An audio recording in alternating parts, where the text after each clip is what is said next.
आज हम पढ़ते हैं क्वाड्रिलेटरल। क्वाड्रिलेटरल का मतलब ही ये है, क्वाड कहते हैं चार को, जो चार भुजाओं से घिर के बना हो उसे क्वाड्रिलेटरल या चतुर्भुज कहते हैं। ये भी एक तरीके के पॉलीगन होते हैं, यानी बहुभुज होते हैं। इनमें चार साइडें हैं, एक दो तीन चार जैसे, और चार साइडें चार वर्टेक्स से मिलकर बनी होती हैं। ये जो डॉट पॉइंट है इन्हें वर्टेक्स या शीर्ष बिंदु कहते हैं। तो इसके चार शीर्ष बिंदु होते हैं, चार भुजाएं होती हैं, और ये क्लोज्ड होते हैं तो पूरी तरीके से। और यहाँ पर हमने दो चतुर्भुज बनाए, यानी दो क्वाड्रिलेटर बनाया, और जैसे देखने से ही आपको पता चल जाएगा कि ये वाला और ये वाला क्या है। इस वाले चतुर्भुज को स्क्वायर कहते हैं, स्क्वायर यानी वर्ग भी कहते हैं।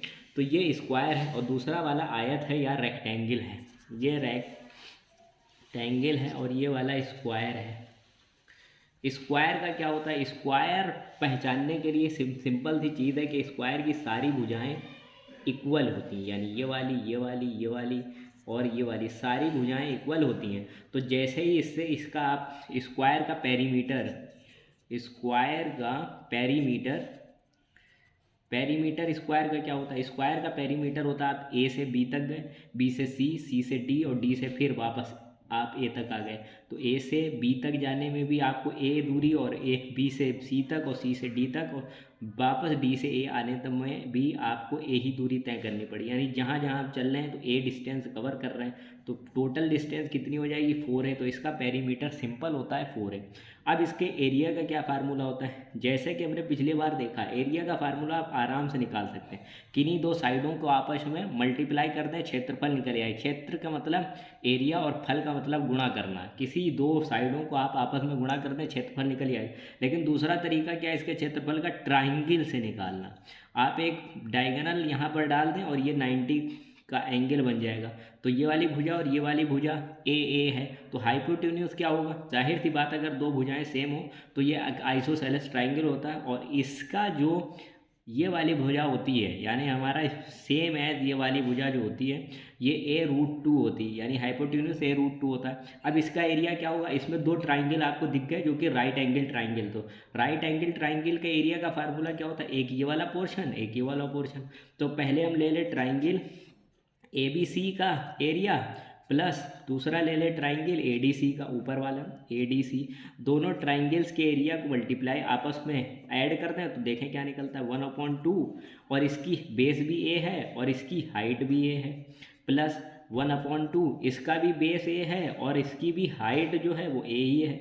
तो देखते हैं कि आराम से क्या निकलता है, यहाँ 1/2 A² हो जाएगा और इधर भी 1/2 A² हो जाएगा। 1/2 से आप अगर एलसीएम लेंगे तो 2 बनेगा, जैसे कि यहाँ दिख रहा है 2 बना। और दोनों को अगर आप ऐड कर देंगे तो 2A² बन जाएगा। तो 2 कैंसिल हो जाएगा, यानी A² हो जाएगा।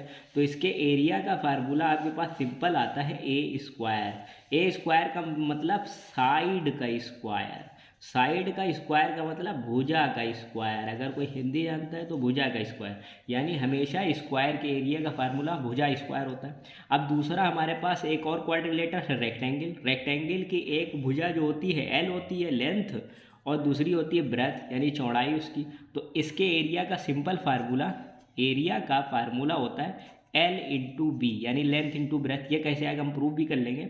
और इसका जो पेरीमीटर होता है, आप इसमें भी 4 वर्टेक्स होते हैं। अब यहाँ से यहाँ तक आप L गए, प्लस अब यहाँ से यहाँ तक आप B गए, प्लस फिर आपने L दूरी तय करी और फिर आपने नीचे B दूरी तय करी। तो इसमें आपको दिख रहा है L यानी 2L, B यानी 2B। तो दोनों में 2 कॉमन है तो कॉमन ले लिए, तो L + B मिल जाएगा। ये हुआ पेरीमीटर हो गया। किसका पेरीमीटर, रेक्टेंगल का पेरीमीटर। और इसका एरिया का फार्मूला क्या होता है, एरिया का फार्मूला होता है सिंपल A/B।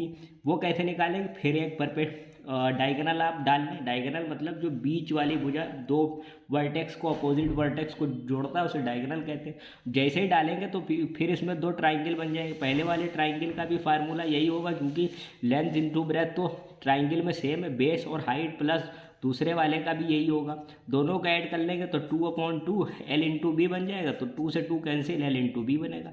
आप एक ट्राइंगल, एरिया ऑफ ट्राइंगल याद कर लीजिए, किसी भी क्वाड्रिलेटरल के आप एरिया का फार्मूला आराम से निकाल सकते हैं। तो इस तरीके से हम चतुर्भुज में, अभी आज हमने स्क्वायर और रेक्टेंगल पढ़ा, नेक्स्ट टाइम हम रोम्बस और बाकी क्वाड्रिलेटरल की बात करेंगे।